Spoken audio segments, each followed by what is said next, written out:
আসসালামু আলাইকুম। আশা করি সবাই ভালো আছেন। আল্লাহর রহমতে আমিও ভালো আছি। আর এই যে আমাদের কুরবানির ছাগলটা জবাই দেওয়া হয়ে গেছে আর কি, খাসিটা। আর সব কিছু কিন্তু আমরা কেটে নিচ্ছি এদিকে। আর এই যে মামি আমাদের হেল্প করে দিচ্ছে। যেহেতু আমাদের মা ছেলের সংসার, আমাদের পরিবারে বেশি লোকজন নাই, তো আমরাই সবাই মিলে কাটিকুটে ঠিকঠাক করে নিলাম।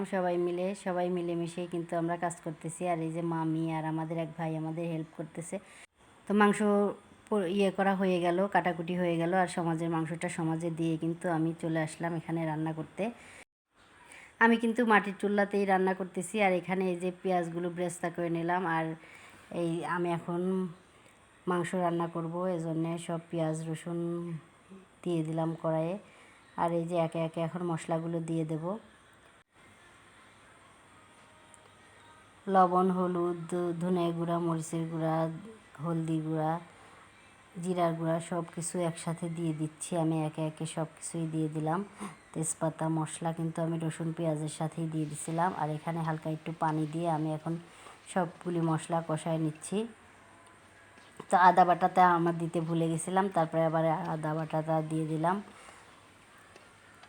এখন সবগুলি মশলা কষায়ে এখন কিন্তু মাংসটা দিয়ে দিচ্ছি। মাংসগুলি কিন্তু আমি যেহেতু নিজে হাতে কাটছি, এজন্য একটু বড় বড় করে কাটছি। আমার খাসির মাংস ছোট করে কাটা মোটেও পছন্দ হয় না, তো আমার নিজে হাতে কেটে নিছি সুন্দর করে বড় বড় করে। আর এই যে এখন আমি মাংসটা সুন্দরভাবে কষায় নেব। আমার মাংসটা কষানো কিন্তু হয়ে গেছে, এখন আমি পানি দিয়ে দিচ্ছি। আর আমি কিন্তু মাটির চুলাতে খড়ি দিয়ে রান্না করতেছি, আমার গ্যাসের চুলা নাই, তো আমি খড়ি দিয়েই মাটির চুলাতেই রান্না করি। কয়েকজন মানুষই বা গ্যাসের চুলাতে রান্না করে গ্রামের মানুষ। তো এদিকে কিন্তু আমার মাংস রান্নাটা হয়ে গেছে। আর পেঁয়াজের যে ইয়েটা তুলে রাখিছিলাম ওটা কিন্তু মাংসের উপরে দিয়ে দিলাম। আর এখানে কিন্তু আমি এখন সাদা পোলাও রান্না করে নেব। আর সব কিছু কিন্তু পেঁয়াজ, মশলা সব কিছু আদা বাটা দিয়ে দিলাম।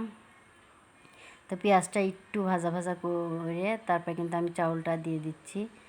চাউলটা কিন্তু আমাদের বাড়ির ধানের, নিজেদের বাড়ির ধানের চাউলটা কিন্তু খুব সুন্দর। এইদিকে আমার পোলাও রান্নাটাও কিন্তু হয়ে আসতেছে। এখন আমি একটু পানি দিয়ে দেব। পানি দিয়ে দিলাম। আর এদিকে আমার রান্নাটাও কিন্তু হয়ে গেল। ভিডিওটা যদি ভালো লেগে থাকে কমেন্ট করে অবশ্যই জানাবেন। আল্লাহ হাফেজ।